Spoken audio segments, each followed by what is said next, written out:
When people think of the Bahamas, they think of tropical beaches and perhaps a resort like Atlantis. However, there's another side to Bahamas that most tourists don't think about or don't know about. In Nassau, Bahamas, there's thousands of Haitian refugees who have fled from chronic poverty, hunger, violence, and risked their lives at sea, hoping to start a new life. Some now live in shanty towns on the outskirts of Nassau, Bahamas. Their home is no larger than 12 by 12, with no electricity, running water, and no bathroom. Many of the children have been victims of crime, violence, abuse, rape, prostitution, or even incest. Many times they have only one parent who is in the country illegally and can only get a job that pays less than minimum wage. Young children are often raised by their older siblings, and there's very little discipline or order.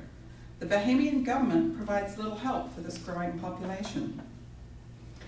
Our mission was to work alongside our Grace Communion International congregation in Nassau, Bahamas, and conduct a 2-week vacation Bible school for these children and also for local Bahamian children.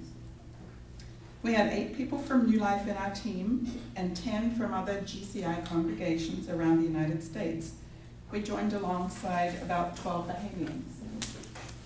We'd start the day with praise and worship. Then we'd show a DVD either about the life of Jesus or some of the 10 Commandments. We felt the commandments would be helpful for these kids because lying, stealing, fighting, drugs, and sexual crimes are part of everyday life for them. They needed to learn that this was not the way God wanted them to behave, and that life could be better for them if they treated others the way they wanted to be treated themselves. After the DVD, we'd have a discussion time with them to talk about how they could incorporate this into their lives. So there's a few slides on that one. Each person had a group of kids that they led around and got to know. We'd also have activities such as basketball.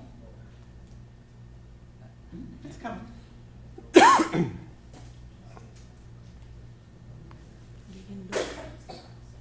Just keep going forward.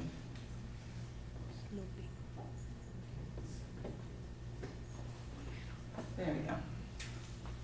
We'd have dance. This was quite an accomplishment. Gillian felt really proud of the kids on this one, because not only do we have Bahamians and Haitians dancing together, and there's a big racial issue between them, but we also had the guys and the girls dancing together, and the guys were acting appropriately. There were many lectures before this happened. We also had parachute games, and soccer, creative dance. Again, I'll let that one with our girls. Team building. Oops, that's relays. Okay, and no, just keep going forward. I skipped one. Team building, and the kids there love jigsaw puzzles, which, you know, our kids play computer games, but the kids over there are just really happy with jigsaw puzzles, and we learned to like them too. Okay, crafts was another opportunity to share the gospel with the kids, and here Gillian is teaching the meaning of various colored beads and tying that into the gospel message. The boys were very happy to make bead necklaces and wear them. And here's Regina's group making a storybook about Jesus. And this is what they look like when they're finished. The little kids make sticker crosses with Bible characters. The bigger kids make woven crosses. Another craft was a hand with a prayer on it. Crafts are another opportunity to share Jesus with the kids and get to know them more. Some of the Bahamian ladies came in and made sandwiches for all the kids to eat at lunch. These kids are having a second sandwich. And for some kids, lunch is the only meal that they'll have that day. The Haitian kids would come as much as an hour or two early and wait outside for the door to open. It was like Christmas for them. This is the second year we've worked with these kids, and this year went a lot better than last year. We were better prepared with what the kids were like and how best to work with them. And as a result, the kids behaved better this year, which is really good.